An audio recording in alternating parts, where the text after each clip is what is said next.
ইয়াত এনে কিবা বাবা কিবা জাৰা ফুকা কৰে বুলি শুনিছিলোঁ, কিন্তু আচলতে মই জাৰিব অহা নাছিলোঁ, ওচৰত ফুৰিব আহিছিলোঁ।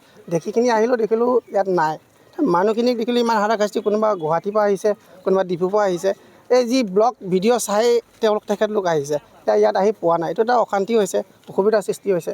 গতিকে এইখিনি এটা ভাল ব্যৱস্থা ল'ব লাগে। ভাল হয় জানো? এইটোতো ক'ব নোৱাৰোঁ এতিয়া জহা প্ৰকাৰ হয়নে নাই, কিন্তু ভিডিঅ'টো বনাইছে। বনোৱাৰ আগত ভিডিঅ'টো ভাইৰেল হোৱাৰ লগে লগে তেখেতলোকক খাৰেষ্ট কৰিব লাগিছিল, ধৰিব লাগিছিল যে তোমালোকে এইবিলাক কি ভাইৰেল কৰিছা। সেইটোতো আমি এতিয়া ক'ব নোৱাৰিম।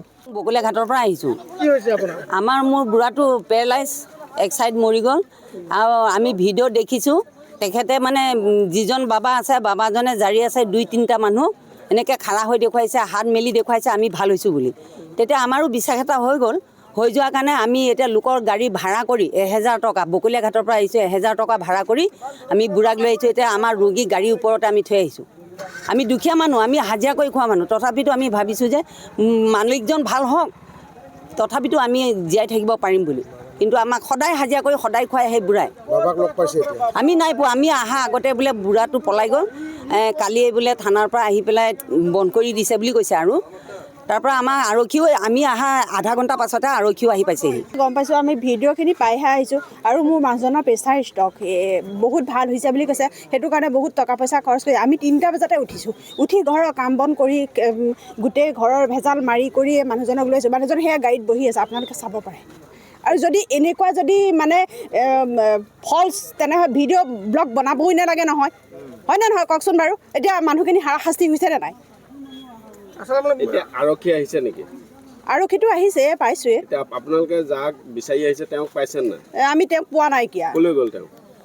নাজানো নহয় ক'লৈ গ'ল। আৰক্ষী অহা উমান পাই পলাইছে নেকি? আমি সেইটো সবিশেষ গম পোৱা নাইকিয়া। ব্লগ চাই আহিছে নেকি? হয়, ব্লগ চাই আহিছোঁ।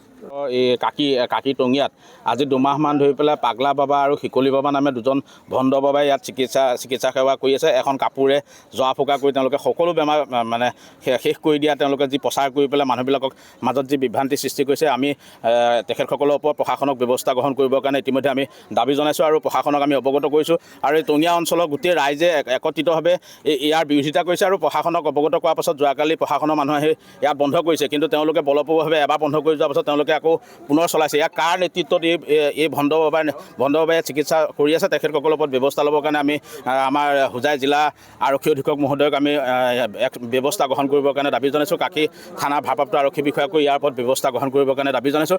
আমি আচলতে এইটো কাৰণে আমাৰ এই অঞ্চলৰ ৰাইজ ওলাই আহিছে যে যিহেতু আমাৰ এই অঞ্চলত ভুৱা চিকিৎসা কৰি আছে, ইয়াৰ ৰোগী কোনো ভাল হোৱা নাই। বিভিন্ন অঞ্চলৰ পৰা ভিডিঅ'সমূহ দেখি পেলাই যিহেতু মানুহসমূহ ইয়ালৈ আহিছে, আমি মানুহসকলক যিসকলে এই বাবাৰ ভিডিঅ' চাই আহিম বুলি ভাবিছে তেখেতসকলক আমি আজি এই আপোনালোকৰ চেনেলৰ মাধ্যমে জনাব বিচাৰিছোঁ যে আচলতে এই বাবাৰ জৰিয়তে কোনো চিকিৎসা ভাল হোৱা নাই, আপোনালোকে নাহিব। আৰু যিসকলে ইয়াত এই নেতৃত্ব লৈ আছে তেখেতসকলৰ ওপৰত ব্যৱস্থা গ্ৰহণ কৰিবৰ কাৰণে আমি দাবী জনাইছোঁ। তেল, ধূপ, মম এইবিলাকতো আছেই। আৰু তেওঁলোকে এটা বাকচ লৈ লয়, বাকচটোত আপোনাৰ চেনি কৰিব লাগে বা পূজা কৰিব লাগে বুলি মানুহৰ পৰা বিভিন্ন পইচা তেওঁলোকে সংগ্ৰহ কৰে। আৰু আমাৰ এটা বস্তু আমি গম পাইছোঁ, যিহেতু আমাৰ হাতত প্ৰমাণ নাই, আচলতে মানুহবিলাকে যেতিয়া দূৰৰ পৰা আহে, মানুহবিলাকে আহি ইয়াত তেওঁলোকৰ যিখিনি পৰিচালনা কৰি আছে এই মানুহবিলাকৰ লগত যেতিয়া যোগাযোগ কৰে, তেখেতসকলে মানে এটা লাইনত থাকিতো তেওঁলোকে চিকিৎসা কৰিব নোৱাৰে, বহুত দূৰৰ পৰা আহিছে। তেওঁলোকক মানে আগতীয়াকৈ কৰি দিম, কিন্তু 500 টকা 1000 টকা দিব লাগিব, এনেকুৱাও ধৰি লওক ইয়াত প্ৰচাৰ চলিছে। আচলতে এইবিলাকৰ যিখিনিয়ে নেতৃত্ব লৈ আছিলে এই গোটেইখিনিৰ ওপৰত ব্যৱস্থা গ্ৰহণ কৰিবৰ কাৰণে কিন্তু আমি দাবী জনাইছোঁ।